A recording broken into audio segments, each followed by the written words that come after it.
E essa alta escalabilidade, ela tem um motivo de ser, tem um motivo pelo qual as empresas escolhem essa estratégia em detrimento a uma estratégia mais conservadora de, por exemplo, começar pequeno, reinvestir o lucro no negócio e daí ir crescendo aos poucos.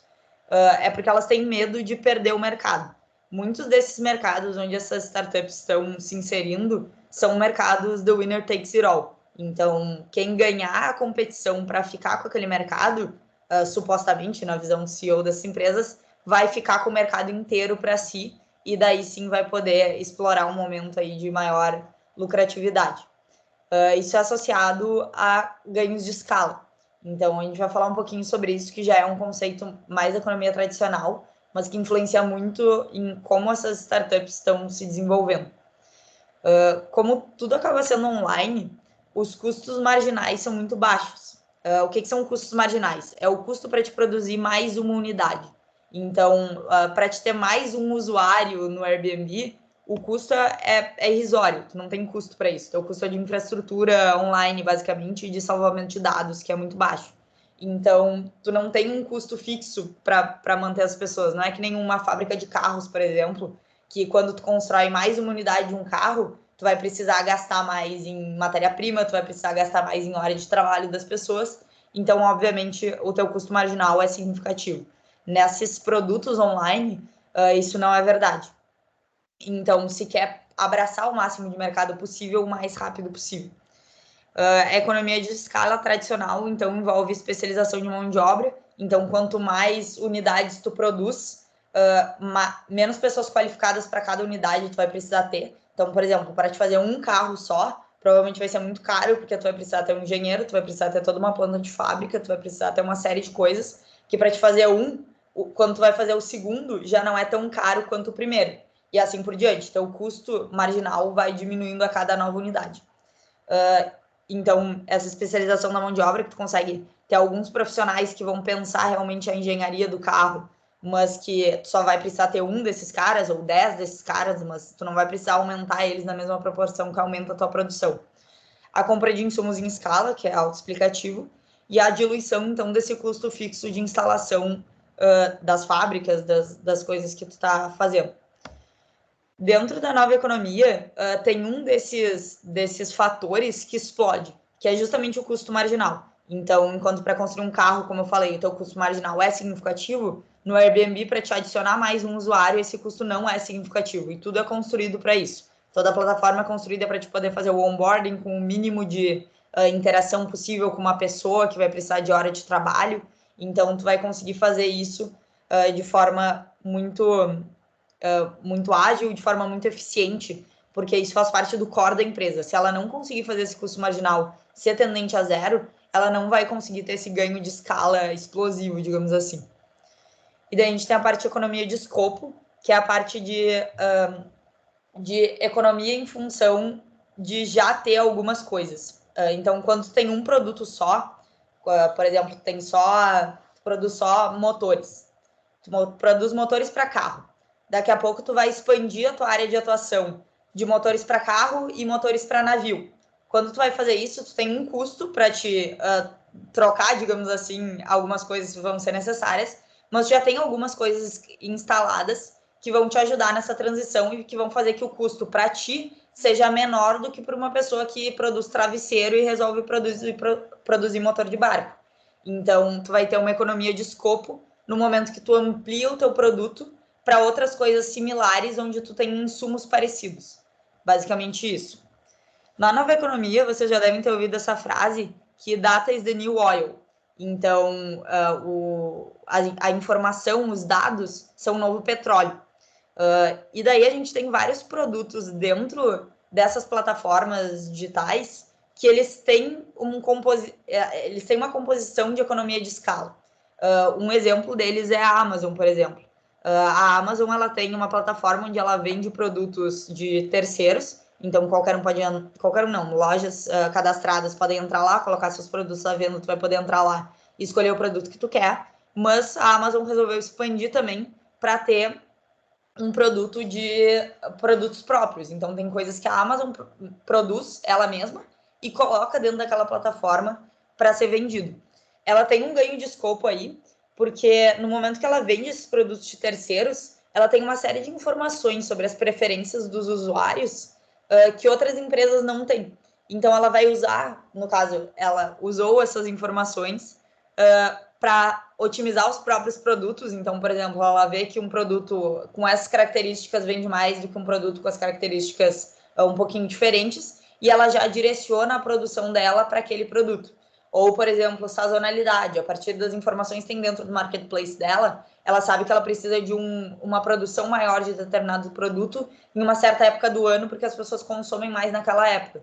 Então, ela tem uma série de informações que ela vai usar para seu benefício que outras empresas não teriam, e ela tem porque ela tem esses outros produtos.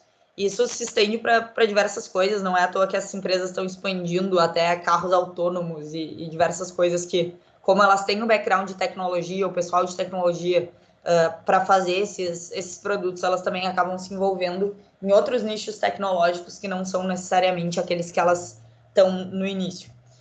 O caso do Facebook, por exemplo, que hoje atua em diversas frentes. Então, dentro dessa nova economia, a gente tem ganhos de escala exponenciais, ganhos de escopo exponenciais, alta liquidez no mercado, ou seja, muito investimento que essas empresas conseguem trazer para dentro, justamente para crescer da maneira que elas gostariam. E, por mais que as características específicas são muito bonitas, então a gente vê essa eficiência toda dentro do mercado, isso leva à concentração. Isso leva a empresas que cada vez têm mais poder e cada vez mais o mercado se concentra em alguns players e não mais de forma pulverizada. Obviamente, tem mercados que são intrinsecamente pulverizados, como, por exemplo, mercado de roupas, tu tem várias lojas, isso tem um motivo de ser, mas mesmo dentro desse setor, por exemplo, a gente já tem plataformas que conseguem centralizar isso de alguma forma e que entram nessa lógica de winner takes it all, então do vencedor levar todo o mercado. Então isso acaba gerando concentração e é um efeito inegável desses movimentos todos. E todas essas empresas, elas querem dominar o mundo. Então, a gente tem muito mais multinacionais hoje do que a gente tinha no passado. Ou seja, essas empresas de tecnologia estão cada vez mais globalizadas, atendendo o mundo inteiro, menos a China, digamos assim, que é um país que tem suas peculiaridades e tem suas próprias big techs internas. É o caso do Alibaba, enfim, uma série de plataformas que só eles usam. Mas fora da China, basicamente, essas empresas acabam conseguindo chegar muito perto dessa dominação mundial que elas almejam.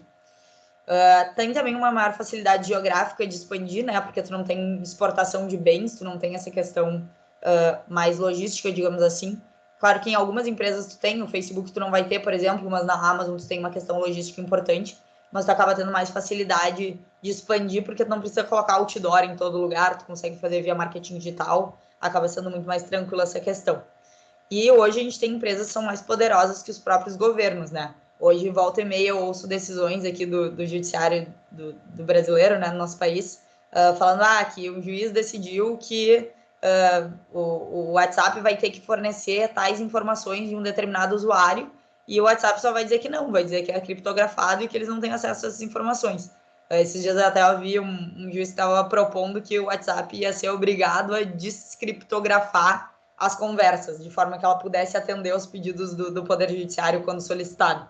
E, enfim, é uma coisa que o WhatsApp provavelmente sairia do Brasil antes de atender essa decisão. Então, empresas aí que estão tão poderosas ou mais poderosas do que muitos governos. E daí a pergunta é se essa concentração é ruim, né? Porque a gente costuma ouvir sobre monopólios e sobre empresas que atuam sozinhas no mercado de forma bastante negativa. E a verdade é que não necessariamente. Se através desses ganhos de escala e desses ganhos de escopo, que a gente chama de economias de escala e economias de escopo também, a empresa está se mantendo como monopolista em um mercado, mas ela está entregando mais valor para os consumidores através desse monopólio que ela tem, não faz sentido a gente desmembrar ela, porque isso ia fazer só com que a gente tivesse um produto pior, desmembrado, digamos assim, em vários players. Então, dentro desses mercados, tu via de regra tem uma barreira de entrada baixa, então tu consegue alavancar plataformas, especialmente nesse cenário de alta liquidez, tu consegue ter pessoas boas que vão tentar desenvolver aquele produto e que vão competir pau a pau com algumas plataformas. Um case que a gente tem, por exemplo, é o Snapchat, que fez muito sucesso uma época, estava super em alta aqui no Brasil, E hoje tu não vê mais ninguém usando Snapchat, eles perderam espaço de mercado, porque outras plataformas entraram e conseguiram bater de frente com eles. O Instagram começou a ter a questão dos stories, começou a ter a questão dos Reels, que inclusive os Reels são uma forma de competir com o próprio TikTok, que está crescendo. Então, a gente tem várias plataformas que surgem e acabam também falindo, porque é um mercado com uma barreira de entrada baixa em função dessa alta liquidez do mercado, então é possível conseguir investimento para uma plataforma de forma não tão difícil, então essas plataformas conseguem crescer e competir dentro do mercado. E também a elasticidade da demanda é alta, então no momento que uma plataforma não está mais te atendendo, vamos supor que o WhatsApp resolve começar a cobrar para a gente usar o WhatsApp. A primeira coisa que vai acontecer é todas as pessoas irem para o Telegram. Então é muito barato para te sair do WhatsApp e ir para o Telegram, por exemplo. É óbvio que tu vai ter um incômodozinho ali no teu dia, mas não é como se tivesse todo um custo instalado de usar o WhatsApp. Então tu vai poder migrar para uma outra plataforma facilmente se aquela que tu está usando deixar de te atender. Então, não é um problema tão grave dentro desse mercado a questão da concentração. Em outros mercados é bem mais evidente os problemas que isso traz. Mercados mais economia tradicional, digamos assim, sobre os quais a gente estava falando. E daí eu queria falar para vocês um pouquinho, rapidamente, sobre como a gente vê isso dentro do mercado imobiliário. Então, como é que isso está impactando dentro do mercado imobiliário que a gente está vendo, como essas tendências estão fazendo o mercado imobiliário reagir. Então, primeiro, a gente enxerga que a gente tem uma financiarização no mercado imobiliário. O que a gente quer dizer com isso? Na Bolsa de Valores, por exemplo, tu tem um mercado de balcão, onde tu consegue negociar ações de empresas. O mercado imobiliário ele sempre foi muito artesanal, no sentido de que tu tem corretores de imóveis e tal, mas às vezes tem até empresas, tu tem anúncios em jornal, por exemplo, sobre o preço de um determinado imóvel, mas tem, por exemplo, empresas que têm vários imóveis dentro da cidade que às vezes manipulam esses anúncios, mas a gente hoje tem algumas plataformas como o LX, Viva Real, que elas colocam no balcão o preço de imóveis. Isso nos traz uma vantagem muito significativa, que é de conseguir comparar coisas de forma muito fácil. Então, no momento que tu tem um balcão onde tenha todas as tuas opções, tu consegue tomar decisões melhores sobre qual é o melhor produto para ti. Diferente se tivesse que, por exemplo, catar anúncio no jornal ou ir visitando todos os imóveis que existem em Porto Alegre para vender. Então, isso é que a gente diz com financiarização no mercado imobiliário, uma assertividade maior nos preços e nas utilidades para o consumidor e para o vendedor, em função dessa maior escala de informações dentro do mercado. A gente também vê a tokenização de ativos de forma muito presente no mercado imobiliário. O mercado imobiliário é um mercado onde a gente tem desde sempre os cartórios atuando como grandes agentes centralizadores de informação. E isso acaba dando um peso burocrático muito significativo para as relações. Então, no momento que tu quer comprar ou vender um imóvel, isso é burocrático. Se tu quer registrar uma garantia num imóvel, isso é burocrático. Tu quer construir um imóvel no terreno, isso é burocrático. Tu precisa de todas as aprovações, tu precisa registrar lá na matrícula do imóvel, tu precisa individualizar as matrículas do imóvel depois, quando o imóvel está pronto. Então, tudo isso acaba dando um custo de burocratização muito grande. Assim, isso não é uma coisa que eu acredito no curto prazo, eu até coloquei um parênteses depois para a gente falar um pouquinho sobre essa questão da tokenização dentro do mercado imobiliário, mas certamente em um futuro a médio e longo prazo é uma coisa que precisa acontecer.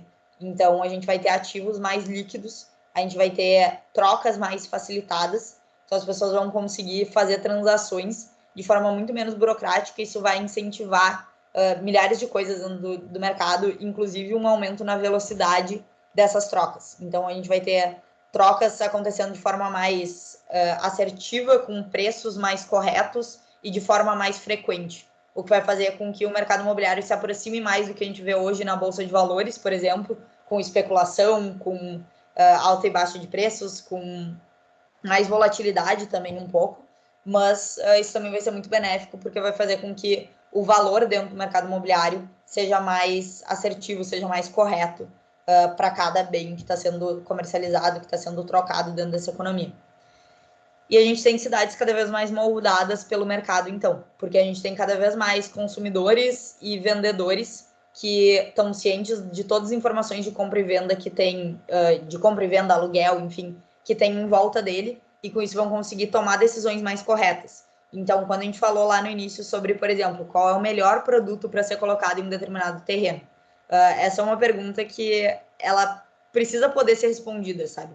É melhor eu construir um apartamento de 50 metros quadrados ou de 60 metros quadrados aqui? Isso precisa ser respondido. E quem dita isso, quem nos traduz essa linguagem, são os preços e é o mercado. Então, no momento que eu sei que eu vou conseguir vender um metro quadrado mais caro, se eu fizer um imóvel a 60 metros, de 60 metros quadrados nessa região, ou de 50 metros quadrados, no momento que eu souber em qual eu vou ter uma margem de lucratividade melhor, eu vou poder tomar uma decisão melhor sobre o que eu vou construir ali em cima, e os meus consumidores também vão poder vão poder ter acesso a um produto melhor, porque o produto mais caro é necessariamente o produto que é mais requisitado dentro daquela região. É o produto que vai ser mais útil para as pessoas naquela região. É aquelas que elas estão dispostas a pagar mais alto. Então, por isso, cidades moldadas pelo mercado. Isso a gente enxerga que vai resultar no que a gente no que a gente tem chamado dentro do escritório, e é um conceito bem novo e bem aberto, de cidades responsivas. Então, cidades que cada vez mais conseguem responder aos anseios da sociedade, das pessoas, que conseguem adequar seus preços, que conseguem adequar os seus produtos ao que as pessoas efetivamente querem. Então, essa é o que a gente acredita que vai ser uma cidade melhor, uma cidade mais responsiva, uma cidade que consiga abrigar melhor as necessidades de todos os milhares de habitantes, milhões de habitantes, bilhões de habitantes que vivem em cidades hoje no mundo. Então, é nisso que a gente acredita em termos de desenvolvimento urbano daqui para frente. E a gente, inclusive, lançou um MBA em parceria com a IMED, com a Escola Livre de Arquitetura, justamente para falar sobre isso, para falar sobre cidades responsivas. Depois, se vocês quiserem saber mais sobre, também fico à disposição. Então, saindo um pouco do nosso assunto de nova economia e indo para o finalzinho do nosso tópico, juro que eu já estou acabando essa parte de contextualização, que é falar dos criptoativos, das criptomoedas, que não podiam ficar de fora desse nosso papo. Então, é claro que quando a gente fala de nova economia, a gente não podia deixar de mencionar esse assunto. Então, criptoativos são ativos digitais protegidos por criptografia, por isso o nome, né? E a gente podia passar horas aqui citando vários exemplos de criptos e como os mercados específicos de cada um deles funcionam. Mas, na verdade, não é isso que a gente precisa saber para poder entender de verdade como é que funciona esse negócio. O que a gente precisa sim entender começa pela tecnologia que está por trás dessas moedas, inclusive do Bitcoin. Começando com a moeda tradicional, eu queria falar sobre ela só para a gente fazer um contraponto. Bom, a moeda tradicional, como todo mundo aqui conhece, é um ativo que a gente pode ter fisicamente, então a gente pode ter notas na nossa carteira, e a gente também pode ter uma representação do equivalente monetário delas em uma instituição financeira, e a instituição financeira, o banco no caso, é responsável por manter segura a informação sobre qual dinheiro é de quem. Então, o Santander tem lá um cofre cheio de moedas, cheio de notas, e ele vai saber, ele tem um sistema onde fica registrado que o meu dinheiro é meu e está aparecendo lá no meu aplicativo do banco e o dinheiro de vocês é de vocês. Essa instituição financeira, ela só vai poder fazer isso, ou seja, ter esse serviço de ter um monte de dinheiro estocado num lugar e dizer digitalmente que esse dinheiro é meu e esse dinheiro é teu, porque ela é autorizada a funcionar e ela é autorizada a fazer isso pelo Estado brasileiro. O Estado brasileiro é quem tem o papel de ser o agente centralizador desse mercado. E ele também tem a possibilidade de imprimir papel moeda, ou controlar a oferta de moeda dentro do sistema por outros meios.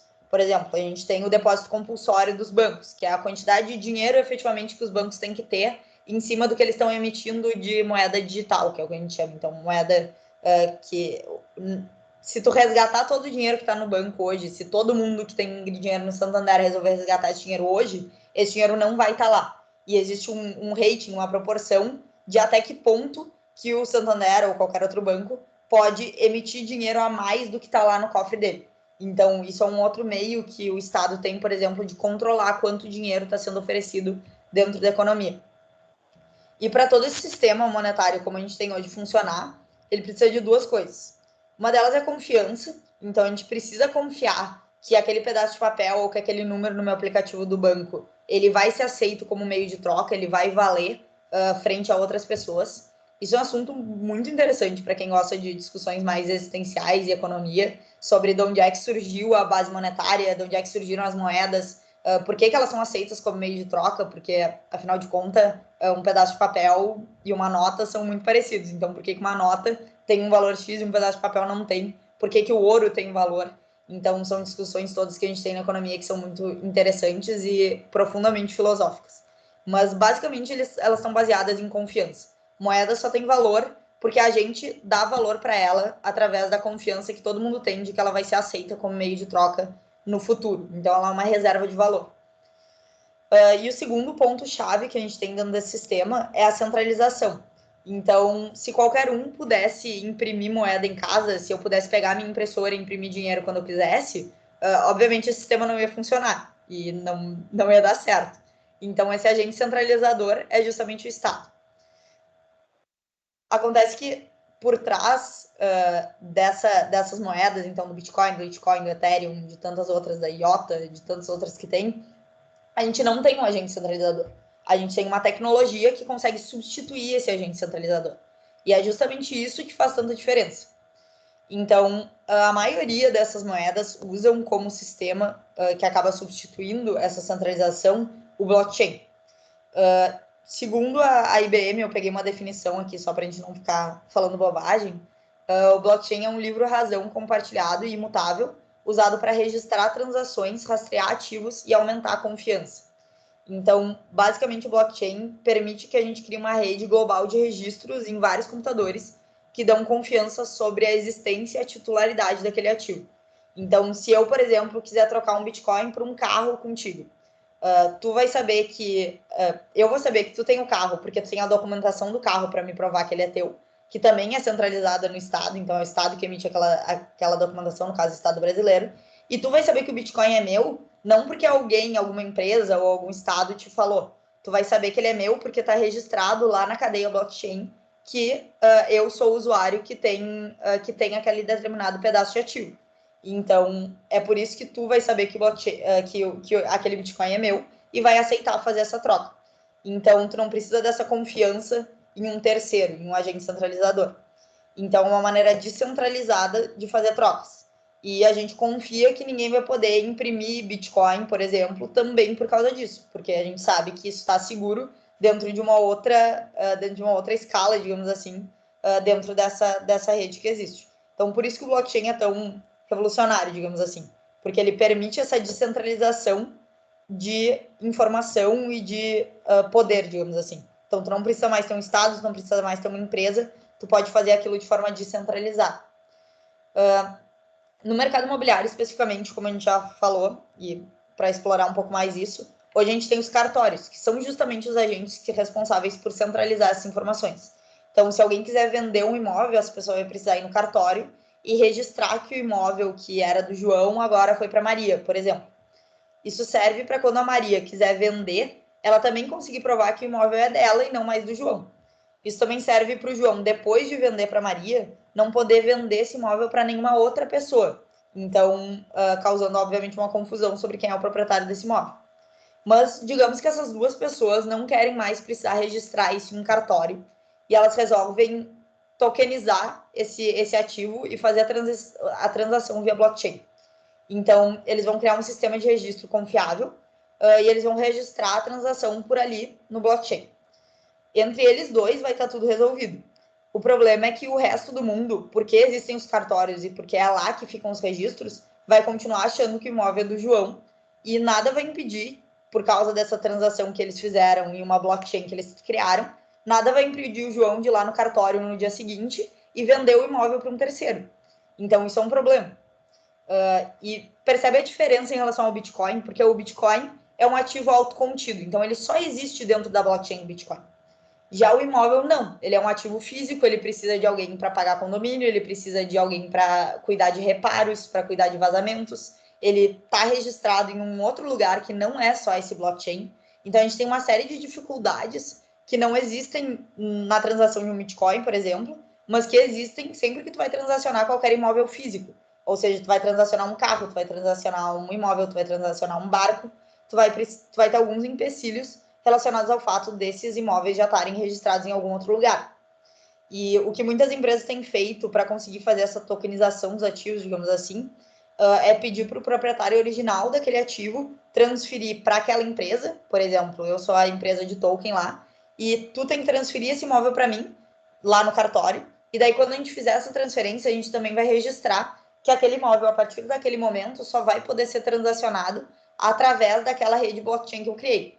Então, isso vai fazer com que, teoricamente, a empresa de tokens, por exemplo, não possa ir lá e vender esse imóvel para uma outra pessoa. Mas a gente tem uma série de questões também de insegurança jurídica em relação a isso, então a gente não sabe se amanhã ou depois essa empresa tiver de má fé e resolver ir lá no cartório e resolver fazer essa transação, se o cartório vai realmente impedir, se o Poder Judiciário vai reconhecer que isso, que esse registro de que só poderia ser na blockchain é válido. Enfim, tem uma série de questões sobre isso. E também tem a questão do próprio cartório querer registrar isso, né? Eu sei que tem alguns que chegaram a fazer, mas eu questiono, assim, até que ponto que essas empresas vão efetivamente ser coniventes, complacentes, enfim, vão querer fazer parte de um sistema que efetivamente a longo prazo vai tirar a funcionalidade delas, ou boa parte da funcionalidade delas. Então, eu me questiono até que ponto que é do interesse dos cartórios também entrar nisso e fazer isso em larga escala. Talvez tu consiga convencer um ou dois ou três, mas para te convencer todos os cartórios do Brasil, acho que vai ser bem difícil. Então, acho que tem algumas questões que ainda precisam ser resolvidas para isso poder realmente avançar a longo prazo, pelo menos aqui no Brasil. E por último, para finalizar essa parte de criptos e de ativos digitais, digamos assim, se a tokenização de imóveis físicos ainda tem algumas dificuldades, na minha opinião, a tokenização de imóveis digitais, que é o caso daquele terreno, por exemplo, na Decentraland, que foi vendido por 2,4 milhões de dólares, esses vão muito bem, porque, obviamente, eles são ativos autocontidos. Assim como o Bitcoin, ele só existe dentro daquele universo, ele só existe dentro daquela rede blockchain, por exemplo. Então, tu consegue fazer essa transição de forma muito mais segura, digamos assim. Então, acho muito... É um mercado que sai já com algumas facilidades, digamos assim, mas, obviamente, são coisas completamente diferentes. Então, tem muitas empresas que estão apostando no chamado metaverso, o Facebook sendo a mais notória deles. E esses metaversos podem ser tanto dentro de games ou só uma realidade virtual paralela mesmo. Então, são mundos autocontidos e dentro disso o blockchain faz total sentido para dar mais confiança para as transações que acontecem dentro desse universo. Só para explicar um pouquinho esse case assim desse terreno que foi comprado dentro da Decentraland, ele foi comprado dentro de um mundo que a avenida onde ele foi comprado é para ser a avenida de moda do metaverso, daquele mundo. Então, ali é para ter desfiles de marcas, por exemplo. A gente tem várias marcas também que já estão investindo nisso. A Nike, esses dias, tokenizou lá o símbolo deles, o Just Do It, e o símbolo ali da Nike.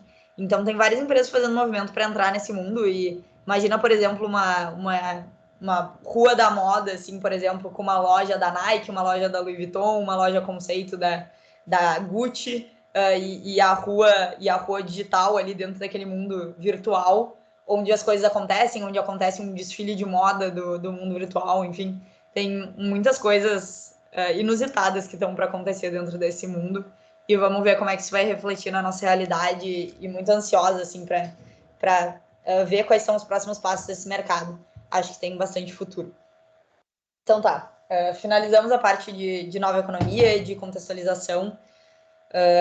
E agora vamos entrar no tema mesmo que estava mais dado lá na palestra, que é a parte de financiamento imobiliário e de crowdfunding imobiliário, falar um pouquinho do URB, falar sobre como é que funciona e também falar um pouquinho mais de investimento, que eu acho que é um tema que a gente está aqui para falar também, além só de inovação e de tecnologia, enfim, mas as coisas acabam andando muito juntas.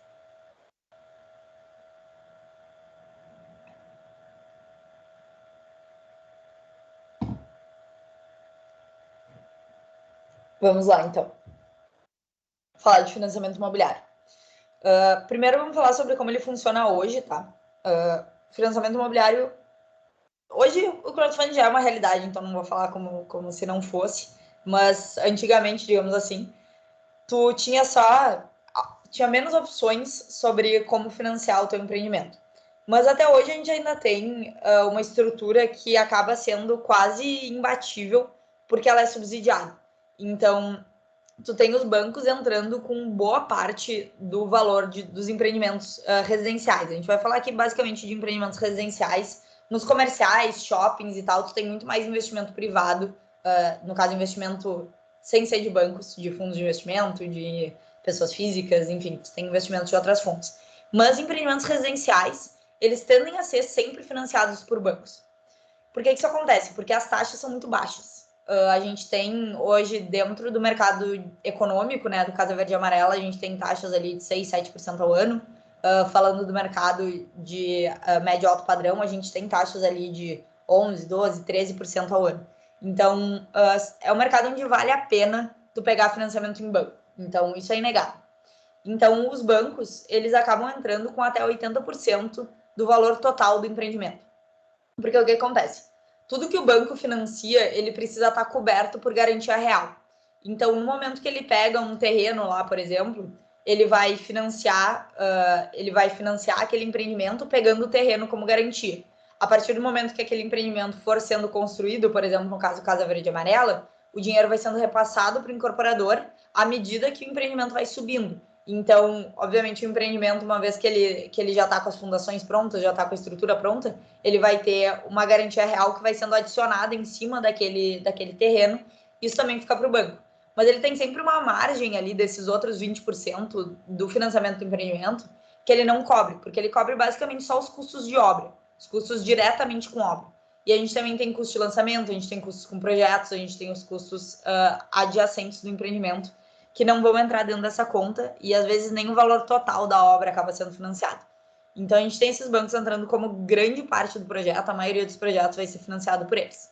A gente tem dois grandes modelos dentro do Brasil, como eu falei, que é o SBPS, Sistema Brasileiro de Poupança e Empréstimo, onde basicamente a gente está pegando dinheiro da poupança. Então, quando tu tem dinheiro na poupança no teu banco, tu está basicamente financiando a construção de empreendimentos de médio e alto padrão dentro do Brasil. Na verdade, financiando a compra, porque o banco vai financiar os compradores, né? Então, está financiando essas pessoas. E no caso da Verde e Amarela, a gente tem boa parte dos recursos vindo do FGTS. A gente tem algumas diferenças bem fundamentais sobre esses modelos. Então, no caso da Verde e Amarela, a gente está falando de imóveis econômicos, a gente vai ter um limite de renda familiar. No SBPA, a gente não tem limite de renda para o comprador. O valor da unidade, no caso da Verde e Amarela, também é limitado. Vai depender de cada local. Então, se vai construir um imóvel lá em São Paulo, vai ser mais caro do que um imóvel em Porto Alegre, por exemplo. No caso do Casa Verde e Amarela, tu tem o repasse dos clientes na compra. Isso é uma grande diferença, tá? Isso não era assim até 2014, pelo menos. E foi um dos motivos da última crise do mercado imobiliário que a gente teve, foi justamente a questão dos distratos.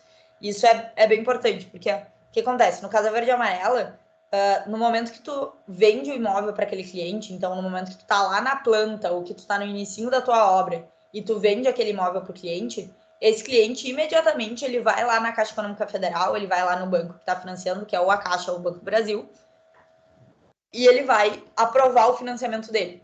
Então, a partir do momento que ele compra, ele já tem esse financiamento aprovado. Então, se ele, por exemplo, perder o emprego depois, isso não vai influenciar em ele não poder mais fazer aquele financiamento. Diferente do SPPE. No SPPE, tu vai fazer o financiamento só no momento do habite. Então, no momento, tu passa pagando as parcelas para a incorporadora durante o período de obra, chega lá no final, esse comprador ele vai procurar a instituição financeira, Bradesco, Santander, enfim, vai procurar a instituição financeira e vai fazer o financiamento imobiliário dele. Se lá no final, quando chegar na Bitse, esse cliente não conseguir demonstrar renda para aprovar esse financiamento com o banco, ele não vai conseguir comprar aquele imóvel, porque ele não vai conseguir pagar o restante no ato.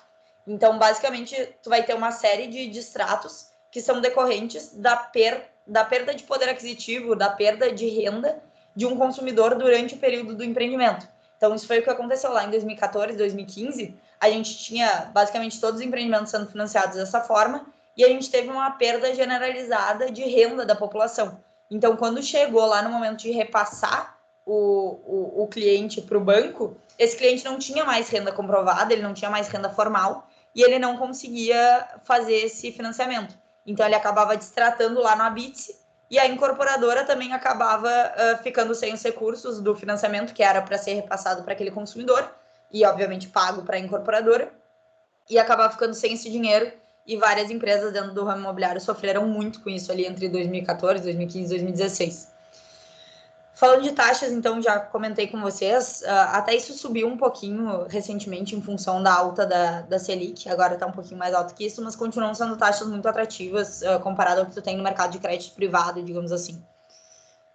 No Casa Verde e Amarela, tu assume muito do risco inflacionário, então isso é um downside para as incorporadoras do Casa Verde e Amarela, bem significativo, que porque ele repassa o cliente no momento que acontece a venda, ou seja, bem no início do empreendimento, esse preço fica congelado. Não tem nenhum tipo de correção em relação a esse preço até o final. E o dinheiro referente a essa venda vai sendo repassado pela Caixa para a incorporadora à medida que a obra vai avançando. Então, se tem uma obra de 24 meses, tu vai receber, por exemplo, a última medição de obra foi de 10%, tu vai receber esses 10% do valor da venda nominal. Então, nesses 24 meses, aquele valor não rendeu nada, não teve nenhum rendimento em cima daquele valor. Então, tu acaba recebendo esses valores defasados. Então, isso já tem que entrar na tua conta no momento que tu faz a viabilidade do projeto, isso já tem que ser considerado. Já no SBPE, como as tuas parcelas que vão sendo pagas durante o período do empreendimento, elas têm o reajuste do INCC por contrato e tu só vai repassar com o banco lá no final, no Habite, tu não tem esse risco acaba sendo do comprador da unidade e depois do banco, dependendo de como ele acordar com a pessoa que vai realizar os pagamentos. Falando um pouquinho de fluxo de caixa, então no SBPE tu vai ter como tu só vai receber grande parte do valor, que é aqueles 80% são financiados pelo banco, só vai receber no momento do Habite, tu tem uma curva de caixa que ela fica muito negativa. Então, via de regra, durante todo o período de construção, tu vai ter uma curva negativa de caixa pro empreendimento, e daí só lá no último ano que tu vai conseguir recuperar os teus gastos e também a lucratividade do empreendimento. Então, tende a ser um projeto onde tu vai precisar de mais recursos de financiamento. Então, tu vai precisar fazer um CRI, uma antecipação de recebíveis, e daí tu vai pegar esses teus compradores e tu vai dizer, ó, tem um crédito com esse cara que daqui até o Habite vai ser de tantos mil reais, 800 mil reais. Tu pega uma empresa que esteja disposta a te antecipar esse dinheiro para te poder tocar a tua obra. E daí lá no final, obviamente, tu vai dividir uma parte da tua lucratividade com ela, porque ela vai te cobrar uma certa taxa de juros para fazer isso. Já no crédito associativo, a gente tem uma dinâmica bem diferente. A gente tem uma exposição negativa de caixa que é muito concentrada logo no início. Então, a gente tem justamente os custos de lançamento, de publicidade, de ITBI, registro, que muitas vezes são pagos pela própria incorporadora para viabilizar a compra pelo cliente. Isso é feito lá no primeiro ano, então, no início do empreendimento. E depois disso, a Caixa já vai fazendo as liberações do recurso de acordo com as medições de obra. Então, uma vez que tu tem 10% de obra medida, a Caixa vai te repassar aquele valor. E daí, à medida que tu vai avançando tua obra, o teu fluxo de caixa já vai ficando positivo de forma mais ou menos linear. Então, tu vai ter um fluxo negativo de caixa por menos tempo. E menos significativo também.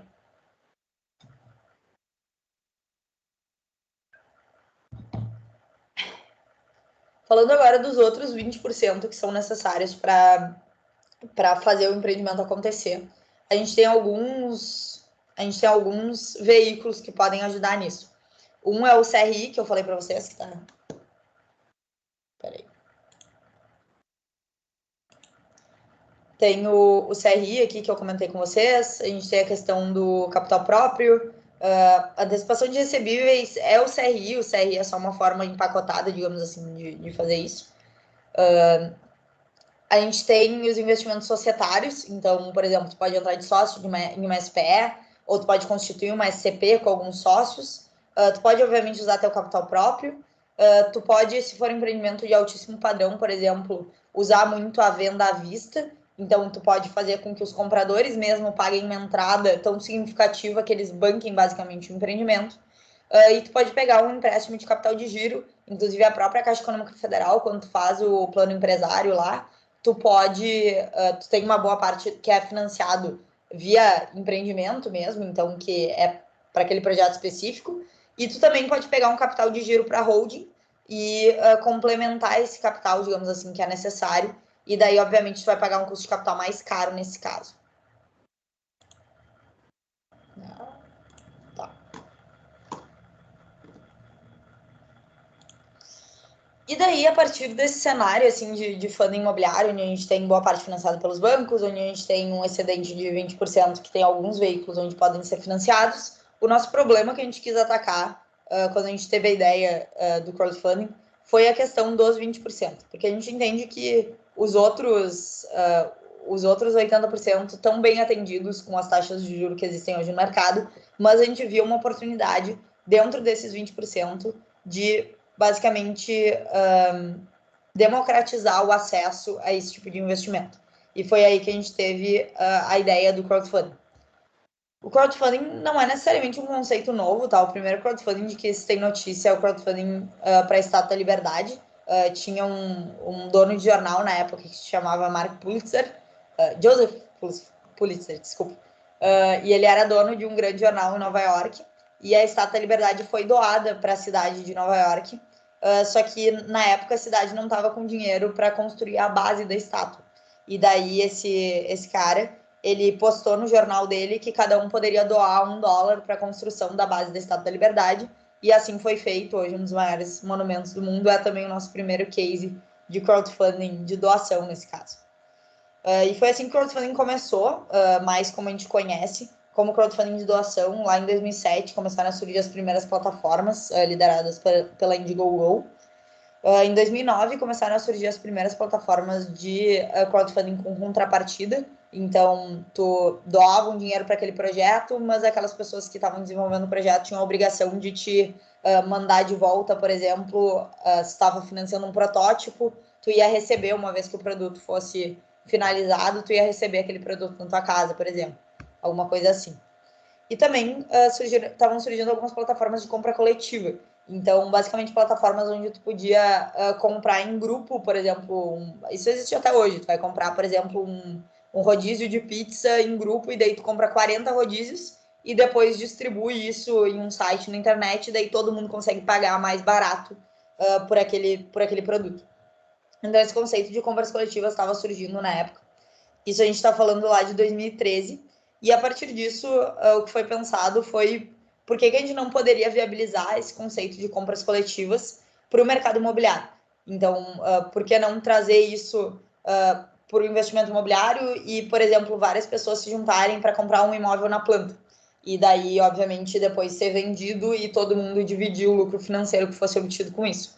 Então, foi essa basicamente a ideia que surgiu lá em 2013 e que foi o estopim, digamos assim, para a criação da URB.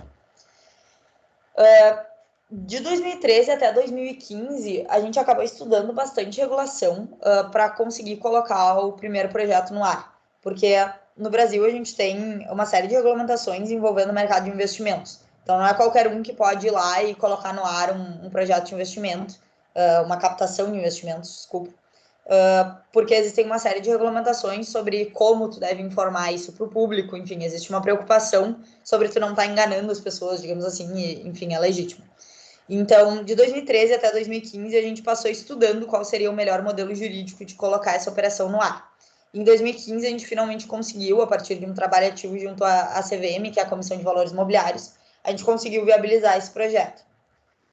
Em 2017, a CVM lançou a primeira instrução específica do mercado de crowdfunding, que a gente, inclusive, participou bastante da criação, que foi a CVM 588. Então, ali a gente tinha regras onde a gente poderia registrar uma plataforma de crowdfunding imobiliário, de crowdfunding em geral, não era só imobiliário, tinham várias plataformas também de crowdfunding para startups, então onde tu investe para conseguir uma participação societária da empresa, que é muito naquela lógica que a gente conversou da nova economia e dos unicórnios, enfim. Então, é a democratização do investimento em equity, então em participação societária, que antes era restrito aos grandes fundos, que é basicamente o que o Urb faz também para o mercado imobiliário. Então, a gente foi a primeira plataforma a se registrar nessa instrução, lá em 2017. Só que ela tinha uma limitação muito significativa, que também já existia no nosso modelo anterior, lá de 2015, que é de faturamento. Então, essa instrução ela foi pensada pela CVM, pelos órgãos reguladores, para financiamento de pequenas empresas. Então, de empresas com faturamento de até 10 milhões. E um faturamento de até 10 milhões, a gente sabe que para o mercado imobiliário é borderline ridículo.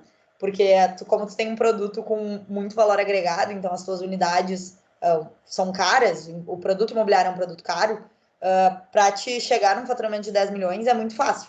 Tu tem 2 empreendimentos pequenos por ano, tu já chegou em 10 milhões.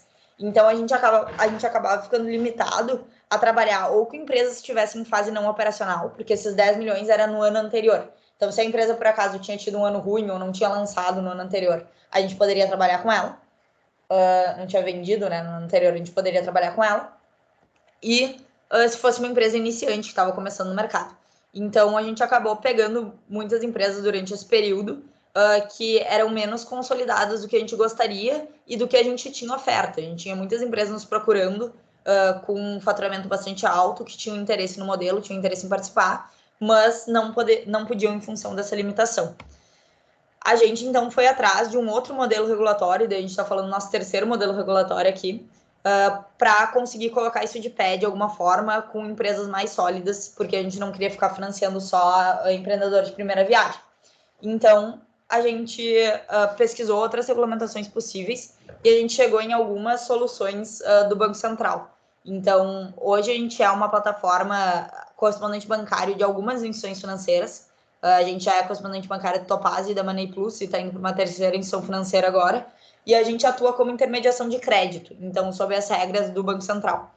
O que muda bastante em termos dos títulos que a gente pode oferecer e de como é que funciona a operação. Ela se aproxima cada vez mais do mercado de crédito, que já era o que a gente estava trabalhando antes. A gente nunca viabilizou investimento direto em SPE, por exemplo, em equity. A gente sempre trabalhou com dívida, então antes era via contrato mútuo, e a partir de 2018 a gente começou a trabalhar com CCB, cédulas de crédito bancários, e sempre precisando dessa instituição financeira bancarizando a operação, que é como a gente chama. Então a gente chegou num modelo onde a gente tem uma renda fixa e um prazo também, o que é muito necessário para uma relação de dívida. A gente não pode dizer, por exemplo, que o investidor vai receber quando o empreendimento der lucro, porque a gente precisa sempre de um prazo de finalização dessa dívida. Então hoje a gente tem um prazo, a gente tem uma taxa de juros que ela é pré-fixada e que ela é a rentabilidade mínima do empreendimento, mas a gente também tem um percentual do VGV, que é do investidor. Então acaba funcionando como um kicker de performance. Então, se o empreendimento for bem, o investidor pode ganhar mais do que aquela renda fixa que está estabelecida no título, que é para dar esse caráter justamente de investimento imobiliário, não investimento em renda fixa, que a gente sempre gostou muito, até por causa do nosso DNA muito ligado ao mercado imobiliário e ao risco do mercado imobiliário. Então, é um modelo sem vínculo societário, como eu falei, e a gente acaba entregando algumas coisas para o investidor. Uma delas é a curadoria. Então, algumas coisas que a gente pede para a incorporadora, e todas as incorporadoras que entram hoje no site da Urb precisam necessariamente passar nesses critérios. A gente tem o histórico da incorporadora, então a gente precisa que essa incorporadora já tenha feito empreendimentos de porte similar àquele que ela quer financiar. A gente tem a parte de análise de crédito, onde a gente vai olhar para o balanço daquela empresa e vai ver se os indicadores são coerentes. A gente tem algumas questões sobre o projeto, então a gente precisa ter o terreno adquirido, a gente tem que ter o projeto aprovado na prefeitura, a gente precisa ter patrimônio de afetação registrado na matrícula e a gente precisa de uma precificação que a gente considere que está de acordo com o mercado e que é factível. A partir disso, a gente já tem mais de 500 incorporadoras avaliadas dentro do URB e menos de 5% delas são efetivamente disponibilizadas na plataforma. Acho que vale dizer também que, obviamente, desde o momento que a gente começou a trabalhar como correspondente bancário, que foi, na verdade, final de 2018, início de 2019, a primeira operação foi em janeiro de 2019, a partir daí a gente começou a conseguir selecionar muito melhor as empresas, porque a gente não tinha mais a limitação em relação ao faturamento. Então, a nossa curadoria subiu bastante a régua em relação às empresas que a gente passou a aceitar. E algumas vantagens do financiamento via crowdfunding para o incorporador vai ser que a gente vai reduzir a exposição de caixa pré-financiamento bancário, que é justamente o que a gente estava falando lá no início. Vai funcionar como uma alternativa ao capital próprio, ou ao investidor qualificado, ou a qualquer uma daquelas outras alternativas que a gente colocou lá em cima.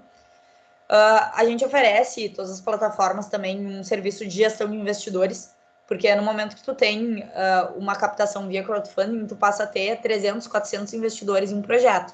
E tu precisa informar eles de alguma forma sobre como é que esse projeto está andando, sobre o que está acontecendo dentro daquele empreendimento, para eles ficarem mais seguros, enfim, de que tipo, o dinheiro deles está bem cuidado. Então, obviamente, precisa de uma plataforma onde tu vai imputar as informações sobre vendas, sobre obras, sobre recebimentos do empreendimento para esses investidores poderem ficar cientes. Então, isso a gente oferece também.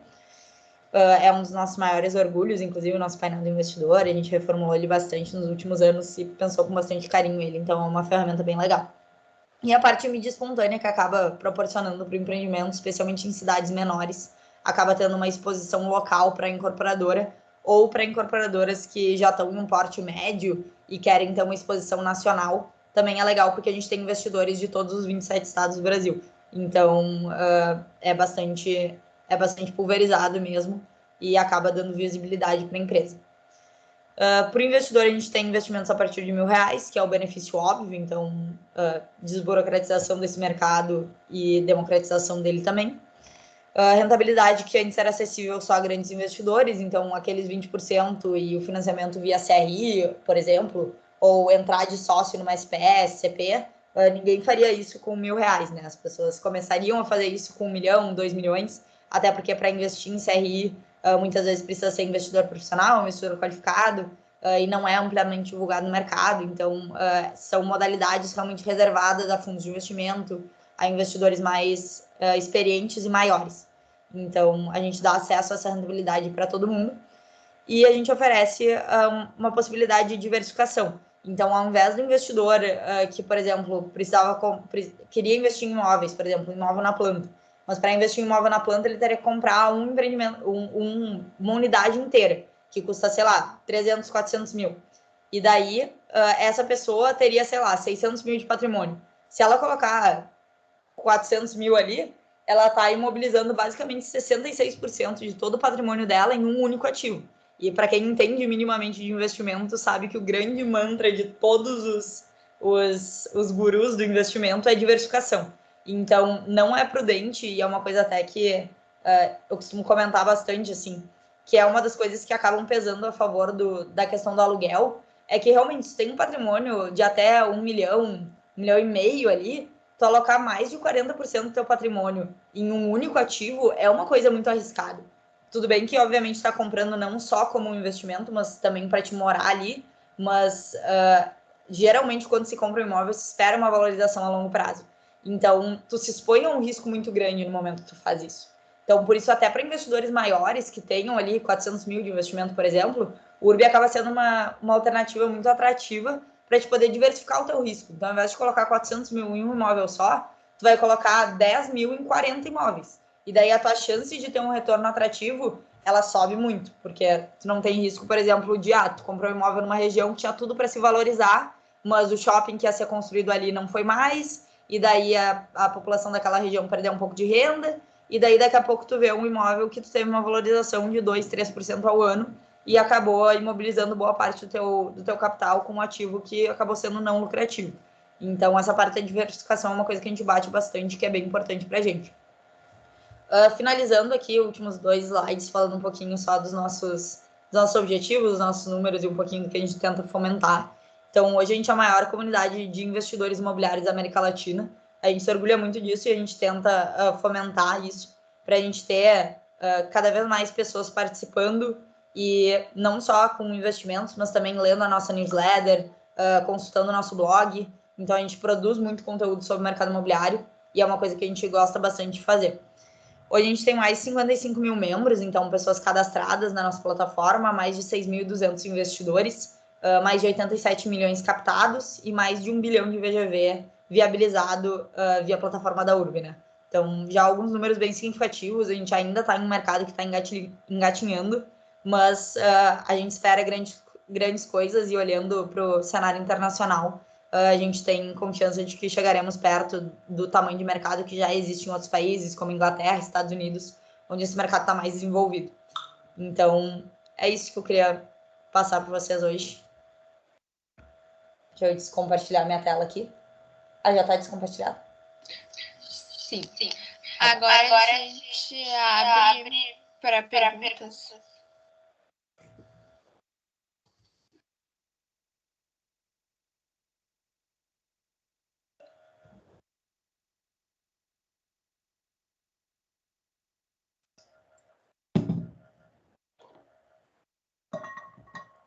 Fico à disposição.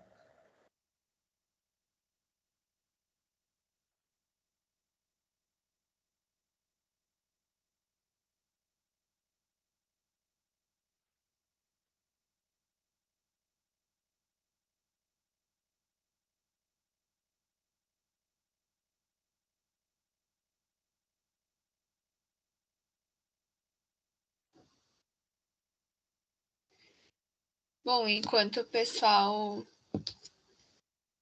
vai mandando, podem usar o chat, tá?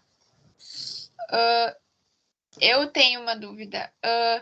Tu falou de tokenização de imóveis. Tu acredita que isso saia do setor privado ou o próprio Estado vê isso como um nicho que ele pode abordar? Acho que seria inteligente se o Estado fizesse isso.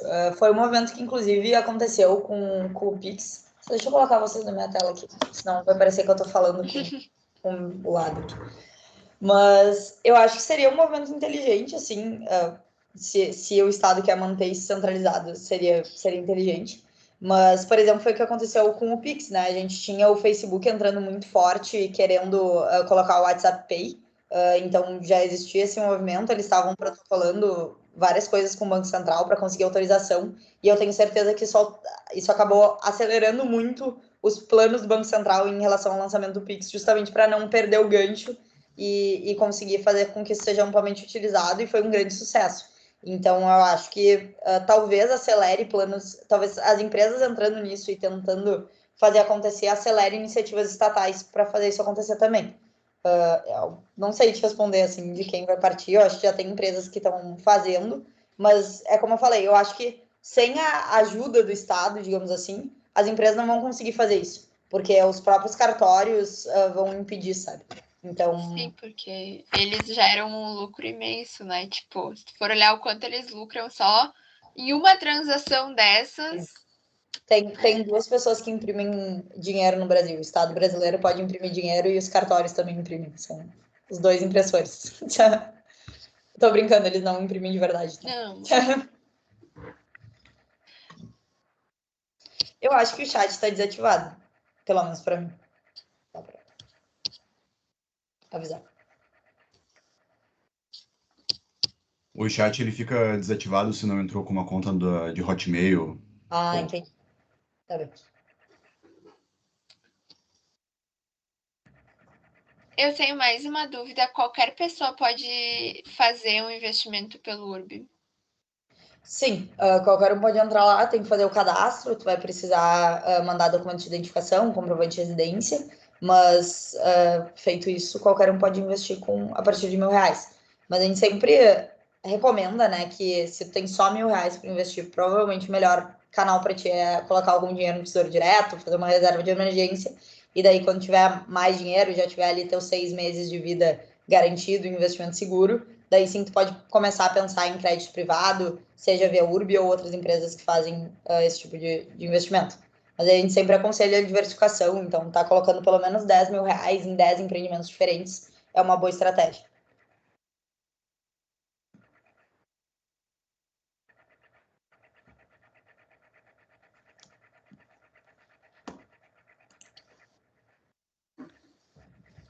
Mais alguma dúvida, pessoal?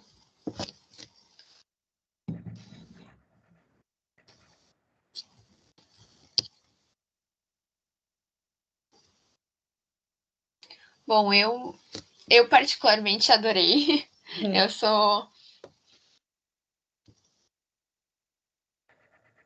Eu sou uma entusiasta desse assunto. E eu gostaria de agradecer a presença de todo mundo, especialmente da Eduarda, que tirou esse tempo para falar com a gente. Não sei se ela quer falar alguma coisa. Não, acho que é isso. Desculpa ter passado um pouquinho do tempo, mas se só não tinha nada depois. Imagina. Tá dentro ainda. Tá. E é isso, muito obrigada. Mais tarde teremos mais palestras. Fiquem ligados e era isso. Muito Tá bem. obrigada. Muito obrigada pelo convite. Tchau, tchau. A gente que agradece.